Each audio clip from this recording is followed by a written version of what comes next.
Middle east में बढ़ते तनाव के साथ साथ ग्लोबल मार्केट में रुकावट आने के संकेत मिल रहे हैं। अब जैसे जैसे ईरान में जंग का माहौल गहराता जा रहा है, वैसे वैसे संकट और भी यहां बढ़ता दिख रहा है। इस बीच एक ऐसा शहर जो सस्ते में सोना बेच रहा है, हम बात कर रहे हैं international gold trade capital Dubai की। जी हां, लॉजिस्टिक में आई रुकावटों और कम होती डिमांड के बीच दुबई में अब भारी डिस्काउंट में गोल्ड बेचा जा रहा है। जी हां, भारी डिस्काउंट, वो भी गोल्ड पर। दुबई में एयर कार्गो बंद है, जिसके चलते सोना फंस गया है। व्यापारी भारी स्टोरेज और इंश्योरेंस खर्च से बचने के लिए अब सोने पर डिस्काउंट देने पर मजबूर हो गए हैं।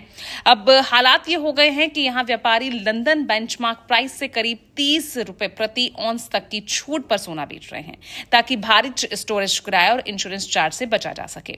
अब देखिए, मिडल ईस्ट में जारी इस जंग का असर सीधे सीधे गोल्ड मार्केट पर पड़ रहा है। क्षेत्र में जिस तरह से तनाव बढ़ रहा है, हवाई यातायात प्रभावित हुआ है, दुबई से सोने की सप्लाई में दिक्कत आ रही है और इसी वजह से यहां भारी डिस्काउंट पर सोना बेचा जा रहा है। और मौजूदा हालात देखें तो फिलहाल कई खरीदारों ने नए ऑर्डर देने से दूरी बना ली है।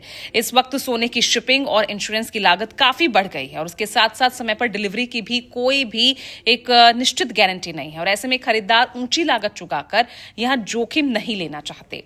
यूएई, विशेष रूप से आप जानते हैं दुबई, अंतर्राष्ट्रीय सोने के बाजार में एक महत्वपूर्ण भूमिका निभाता है। ये एशिया में खरीदारों के लिए सोने के रिफाइन सेंटर और एक्सपोर्ट सेंटर दोनों के रूप में काम करता है।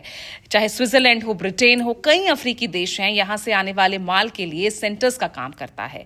ईरान की मिसाइल गतिविधियों के चलते हवाई क्षेत्र का लगातार बंद रहना सीधे सीधे से इसके जो ट्रांजिशंस हैं उनको प्रभावित करता है।